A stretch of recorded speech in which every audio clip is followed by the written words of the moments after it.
This is the Amazon, in the south of Ecuador, near the border with Peru, a zone with an unprecedented and unparalleled record of biodiversity.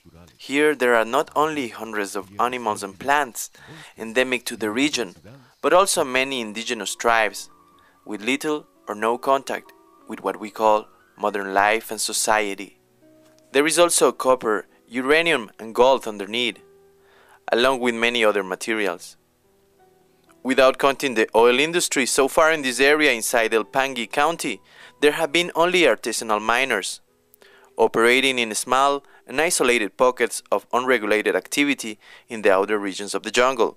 But now it has been reported that the development of a major large-scale gold and copper mining operations, controlled by Canadian and Chinese interests, is on its way to become a reality.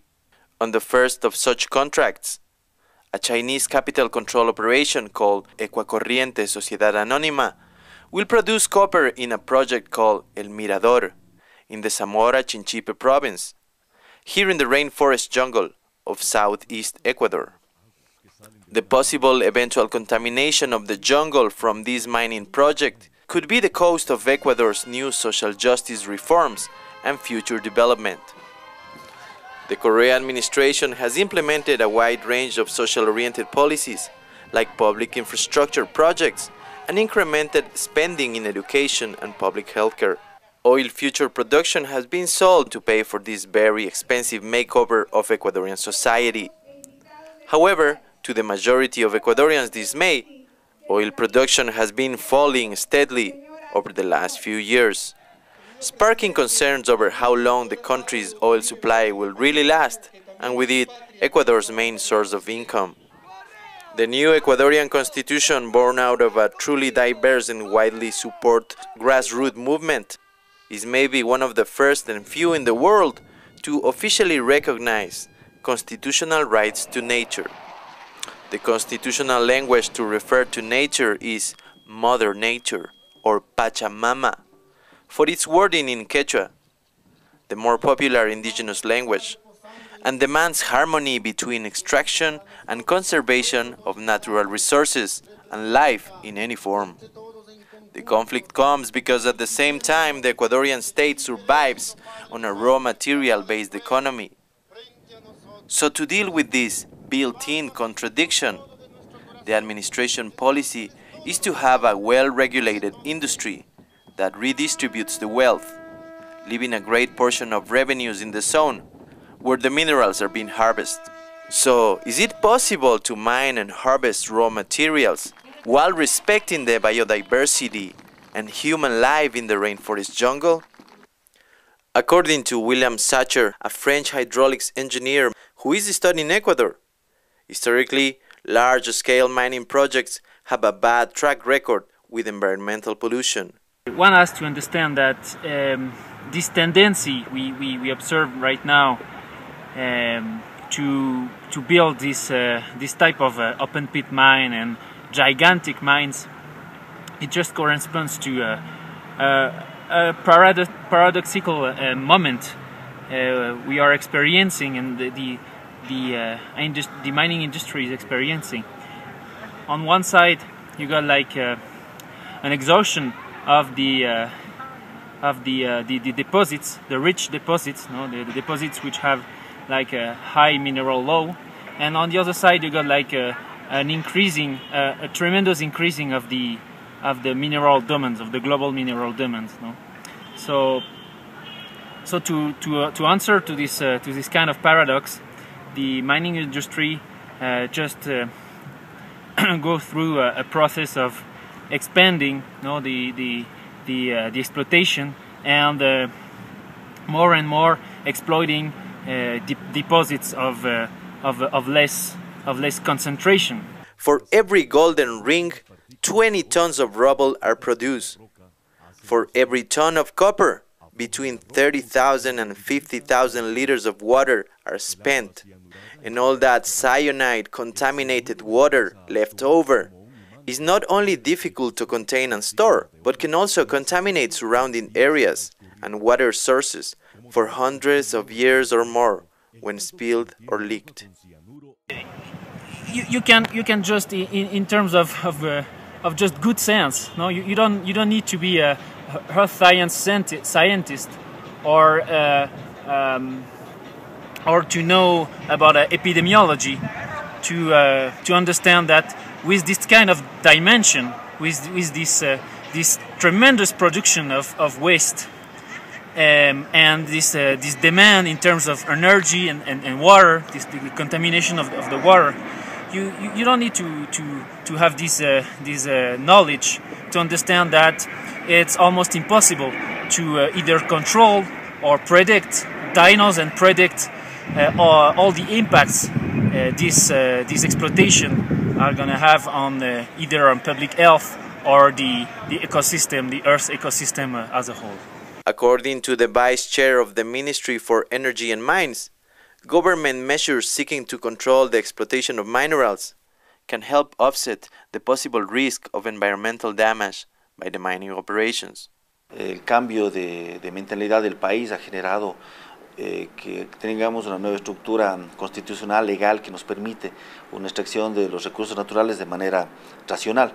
¿Qué significa esto? No sacar los minerales, no sacar el petróleo por sacar, sino significa aprovecharlos de mejor manera y que los recursos que generen esas actividades se queden en las zonas de influencia directa de los proyectos. Por ejemplo, el proyecto Mirador, que va a generar regalías por el orden de entre 40 y 45 millones de dólares anuales por los próximos 25 años, o sea, en monto total estamos hablando de cerca de 900 millones de dólares, esos vayan a ser invertidos en educación, en vivienda, en vialidad, en hospitales, en escuelas, en colegios. Y una vez que se satisfagan las necesidades locales, podamos pensar de que esos recursos puedan ser investidos en la región y después en el país. When asked how the state can guarantee the clean exploitation of the resources, Terán said he believes that strict regulations can help to contain any possible environment damage, and that big companies can work with better resources than the smaller artisanal mining operations. La gente que quiere invertir en el Ecuador tiene que someterse a la legislación y a las reglas de juego que tiene el Estado ecuatoriano. Las empresas tienen que acostumbrarse, ya pasó en el tema petrolero. Por ejemplo, en el tema petrolero, antes de las empresas de cada 100 dólares que generaba la actividad petrolera, ellos se llevaban 70, 80 dólares y solamente le quedaba al país 20 dólares. Después de la renegociación de los contratos petroleros, ahora para el Estado ecuatoriano se queda los 80 dólares y para las empresas que tienen derecho a ganar se llevan 20 dólares. The mining issue was and still is one of the main detonators of the breakup between the government and many indigenous and social groups that formally support the Correa administration. Back in March, as many as 31,000 people marched for 15 days to show their opposition to the big mining contracts with Canadian and Chinese firms. Despite the massive numbers of demonstrators and the attention they got from many press outlets, the administration did not receive them or try to engage in dialogue. When the marchers arrived to the capital on March 22nd, they were met with a separate government-sanctioned march, supporting Correa and contrasting their March for the Water protest. Instead of agreeing to meet with indigenous leaders in the palace and listen to their demands, the administration seemed to push them aside, expressing no interest in dialogue. Presentando falsos dilemas, el agua o la minería, como que si no se puede tener buena agua y buena minería, compañeros, no permitiremos que nos roben también eso. Nosotros somos los que más hemos defendido el agua en este país. President Rafael Correa has high approval ratings not only here in Ecuador but also abroad. This is because he has proven himself capable and sensible to the needs of the people, rather than bowing down to the banks and corporations. His detractors have also grown in number and intensity from 20% in the first election to almost 40% on the last one. A great struggle is expected on the next elections in 2013. So why make enemies with people from many of his grassroots bases? We spoke with Manuel Chiriboga, one of the main editorialists in El Universo daily newspaper, to find out his take on the matter. La pregunta obviamente es por qué el gobierno impulsa esta actividad que tiene esta oposición de estos dos. me parece la justificación formal que el gobierno presenta a impulsar esta actividad minera se relaciona fundamentalmente con la necesidad de que el Estado disponga en los próximos años de una renta segura de ingresos originada en la explotación minera. Una vez adicionalmente que digamos, las posibilidades de explotación continua de petróleo, que ha sido la fuente principal de ingresos para proyectos de inversión estatal, comienzan a agotar. La minería constituye, en cierta manera, un reemplazo a esa renta petrolera. However, regardless of its origins, this conflict is very real now. It has caused a grave political polarization among many sectors of society, and it has brought with it, according to many, a criminalization of protest. In the last couple of years, there have been 124 people from indigenous communities that have been indicted, while 11 have been detained and accused of many charges, including terrorism and sabotage, all for fighting against the numerous mining operations all around the country. Just recently, Amnesty International released a report by Tamara Nelson, where the human rights organization shows deep concern for the use of the judicial system to persecute the indigenous anti-mining mobilization leaders.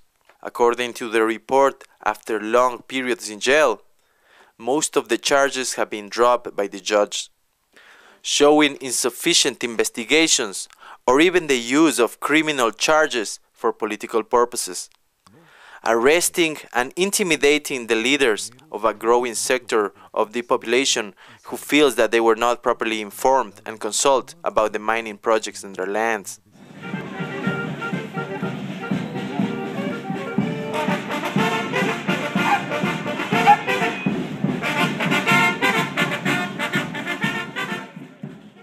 On June the 12th, outside the National Assembly in Quito, a number of indigenous organizations marched to celebrate Ecuadorian's 14th anniversary. Ecuadorian is one of the main indigenous organizations in Ecuador.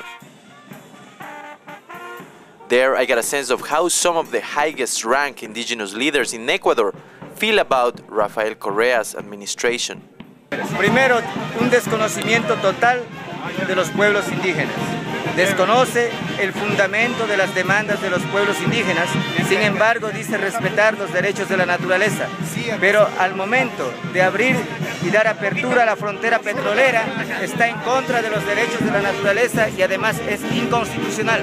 El pretexto de conseguir los dólares han entregado los campos para las petroleras o para las mineras sin pensar en los territorios de los pueblos indígenas, sin pensar en los temas como el agua, la soberanía alimentaria, así es que todo eso está pendiente todavía. Por un lado, el gobierno levanta toda una campaña nacional e internacional sobre el tema yasuní.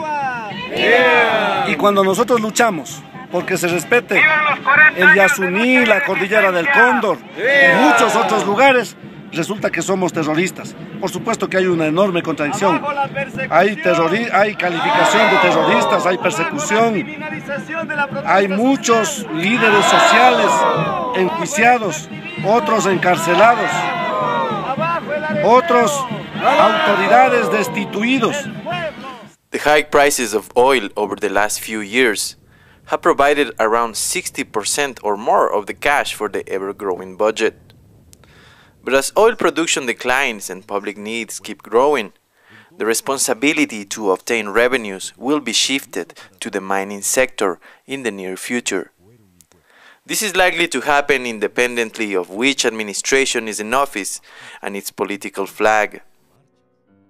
As the money from the mining projects will soon start to flow and feed the Ecuadorian Citizens Revolution social spending programs, for the people and the animals in the jungle, time is running out. Because beyond the big mining industry and its social and political conflict, there are not too many options to choose from to obtain revenues on a raw material-based economy. Reporting from Ecuador for The Real News, this is Oscar Leon.